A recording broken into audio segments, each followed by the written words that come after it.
अभी क्वेश्चन है मैथ का। दवा का एक कैप्सूल है, कैप्सूल गोटी आता है, कैप्सूल से क्वेश्चन में याद आता है, बात याद आया, बैठूंगा महफिल में पर पीऊंगा नहीं, बैठूंगा महफिल में पर पीऊंगा नहीं, शराब में इतनी औकात नहीं कि मेरी गम मिटा दे।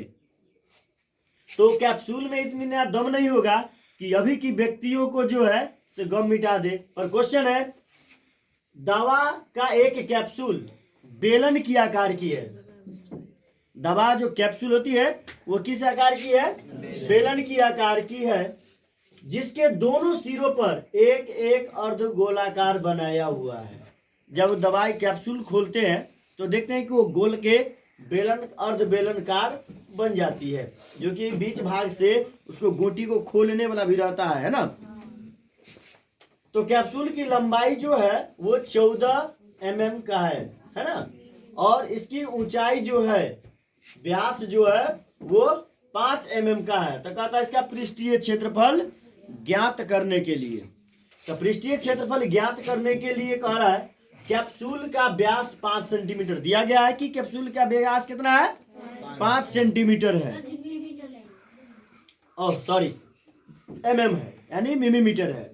अब इसकी त्रिज्या जब हम निकालते हैं तो व्यास 5 mm का है, तो त्रिज्या हो जाएगा 5/2 mm। तो इसका जब हम काट देंगे तो 2.5 निकलेगा। कितना निकलेगा? 2.5 निकलेगा। तो कहता है कैप्सूल की पूरी लंबाई कितना दिया गया है? 14 mm है। कितना है? 14 mm है। अब इस 14 mm का जो यहाँ पर हुआ टैबलेट, इसमें यह जो दिखने में लग रहा है बेलनाकार, तो बेलनाकार समझते हैं ना, बेलन। अब ये नहीं आप लोग रोटी बेलने वाला बेलन समझ लीजिएगा। लड़का लोग से मेरा आग्रह है कि अपना पत्नी से बेलना से मार खाने से बिल्कुल बचल रहना, क्योंकि अभी बेलन का मान निकालना सीख लो। कल के डेट में यदि बेलन का मार खाएगा तो उसका मान निकल जाएगा कि चोट हमको कितना लगा है ना। तो यहाँ पर हो गया बेलन की लंबाई कितना? 14 mm, और व्यास कितना दिया हुआ है?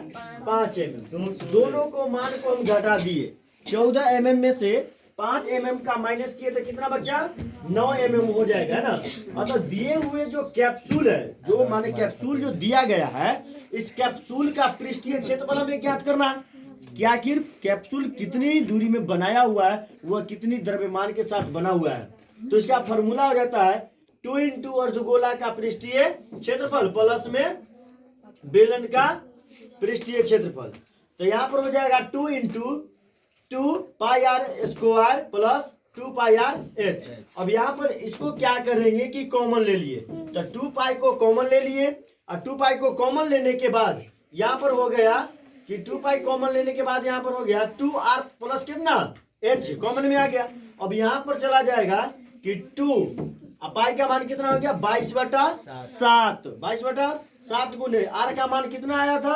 5/2। तो 5/2 प्लस में यहाँ पर आ जाएगा कि यहाँ पर कहता है r प्लस h। तो यहाँ पर मान लीजिए कि यहाँ पर इंटू में तो आइए गया है r का मान। उसके बाद कहता है कि व्यास कितना दिया हुआ था?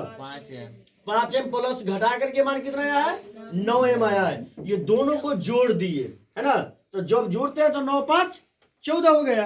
और जब 14 हो गया तब यहां से क्रिया हो गया कि क्रिया करने के बाद 2 का 2 हो गया, है ना, और यहाँ पर हो गया 22/7। तो यहाँ पर हो गया, जब जोड़ दिए तो कट गया क्या मर्तबे? 7 दूना 22 कितना?